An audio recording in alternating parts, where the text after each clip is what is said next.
Hey guys, welcome back to the Scarnati Swim Podcast. I'm your host, Nikki Scarnati. I'm a certified self-rescue and stroke swim instructor. I'm on a board of a nonprofit organization called Swim for CJ, and I'm also an underwater hypoxic blackout prevention ambassador. Say that 10 times. It's a rough intro, but I've mastered it over time. This is a water safety podcast. This is a place for people to come and talk about water safety, drowning prevention, safety and lessons in a safe, judgment-free zone where you can get feedback from water safety professionals. I have tons of social media content online. Haven't really made much recently because we're in the off season. Typically, I make those videos in between students when I'm in water. But I'm still hard at work, even though I'm out of water. I make this podcast for water safety. I also have a group on Facebook called Swim Safe Community. I think we just hit, or we're close to hitting 930 members.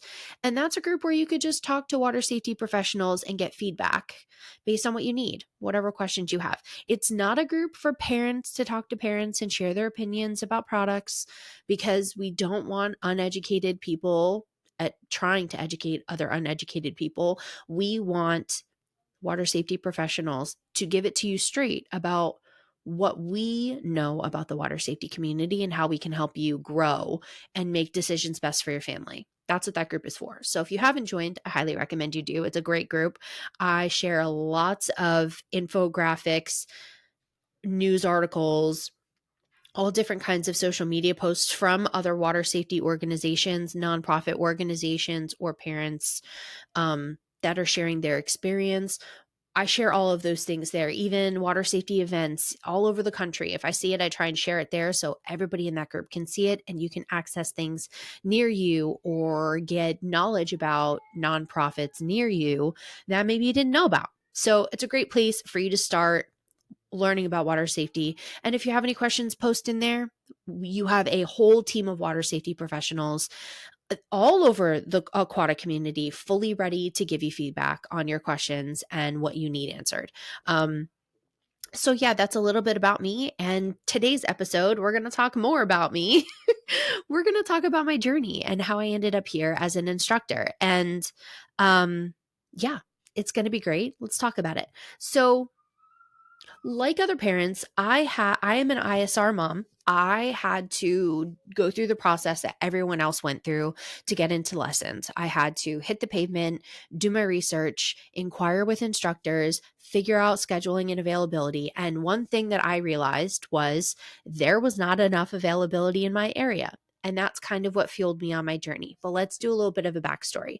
So I worked in the hospitality industry for 15 years. I've served, I've bartended, I've managed. Through that, I had other jobs, including being a pediatric dental assistant, which did not last long. It was not for me. It fits for you. That's great. It was just not for me. So fast forward to COVID. Let's rewind it back. When I met my husband, my oldest was 3. She was just shy of 3 when we had met. We bought our house in 2017, had a pool. She didn't know how to swim. And this kid had no fear. She would jump right into the pool, wouldn't even think about it, and would just she knew someone would save her. Even though there was nobody around her, she knew someone would save her. And that was the false confidence that was given to her. And it scared the bejeebers out of me. I will tell you that. So we hit the pavement where we worked really, really hard to get her swimming. We were co-parenting. That's a whole nother animal. So swim lessons just weren't on the table at that time because she was going back and forth. There was just a lot going on at that time. I'll just keep it simple. So we spent a lot of time teaching her to swim that spring into summer. And by midsummer, she was swimming fully by herself. Obviously, we were in the pool, but she was swimming across the pool. She spent a lot of time in the pool practicing. She got very good very quickly. With that being said, that gave me so much anxiety for my next child. So my youngest is 3.5, and we got her into lessons at 9 months. Again, because I had an older child that had no fear, and that gave me anxiety, and I did not want to see that happen again with this next child that we had. So my youngest is 3.5. We put her into lessons at 9 months. And again, through the inquiries, there was just not enough availability. One instructor was booked out a year and you had to be on a wait list. The other one was only teaching mornings and she had limited availability. So we ended up driving 30 minutes away to see the instructor that taught mornings in our area. We decided to drive because she had more open availability if we traveled to her. So we did. And we made that drive for 8 weeks. She was out, I think, for a week because she was sick. So otherwise she would have finished close to 6 weeks. So we made that drive and we saw Liana Brown with ISR Swim Babies, and she's amazing. I owe my entire career to her, and I can't say it enough. I say it as much as I can. She really did push me to apply to get into the ISR program because she was aware that my area in Spring Hill was shorthanded, which is why she was traveling for morning lessons to cover the lack of availability in our area. So I applied this summer of 2021. I got accepted in August and signed on to start my training in January of 2022. I did my 6 weeks for ISR training. I trained with a master instructor. ISR training is broken into two parts for those that don't know. I call it practical and theory. I don't think necessarily they call it that, but practical and theory. So practical is your hands-on training with students with your master instructor, and theory is the theoretical training practices scientifically that our training stems from. In bookwork and assignments and things like that, understanding the science behind our training is their theory academic work. So you have to complete both. It's a 6-week program. You train full time for 6 weeks, and you have to complete, I think it's 60 in water hours in order to get your certification. So I started from January. I think I started mid-January. I finished the end of February. For training. I started my session immediately later, I think 2 or 3 weeks later of March of 2022, I started my first season. So that's kind of how I became an instructor. There's a lot more to that. It's just an overview.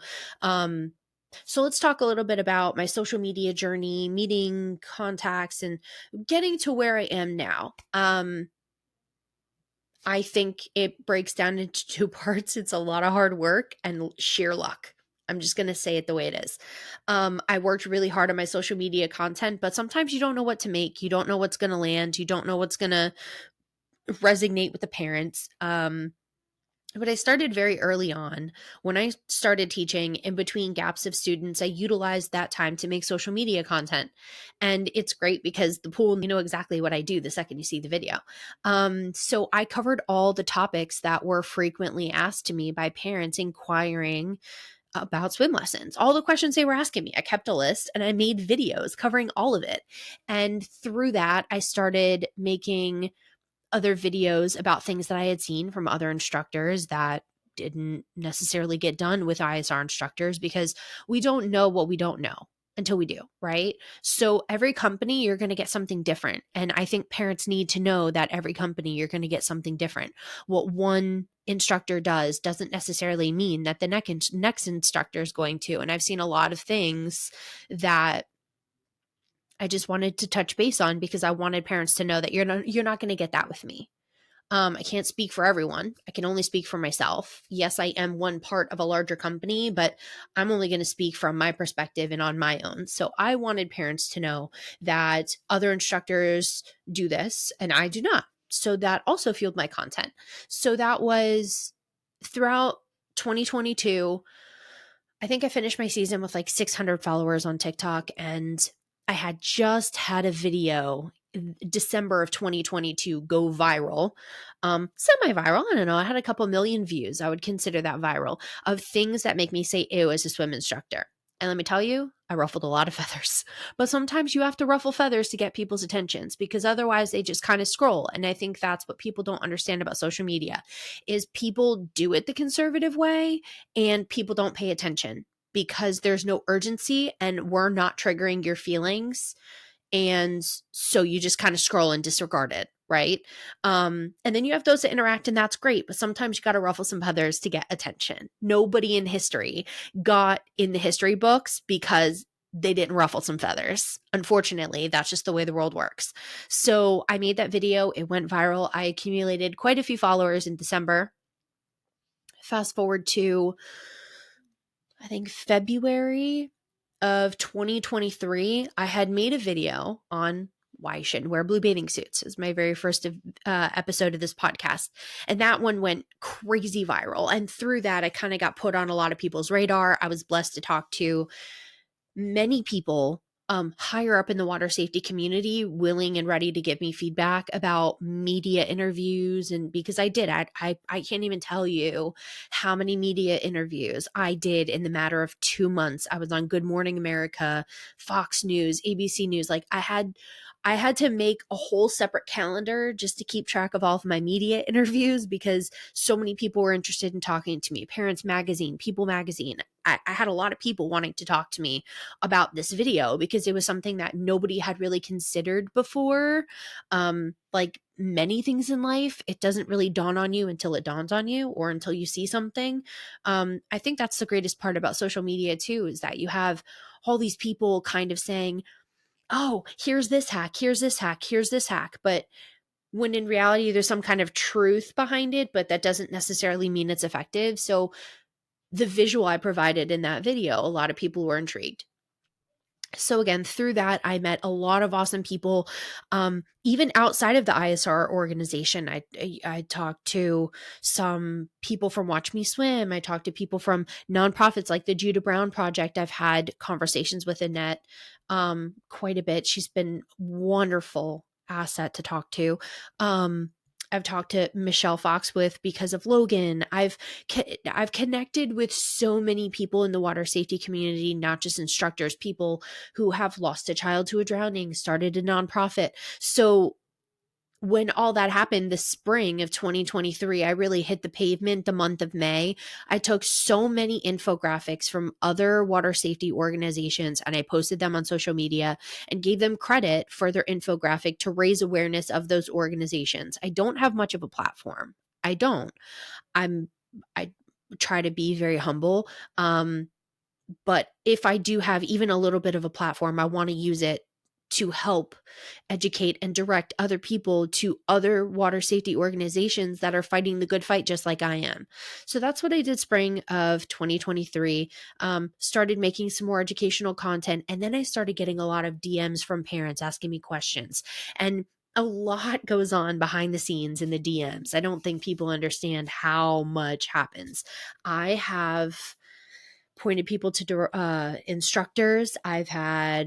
I've directed people to nonprofit organizations. I've given them feedback on their personal situations. I've given them support. I've had moms who lost their child. I had a mom who lost her child.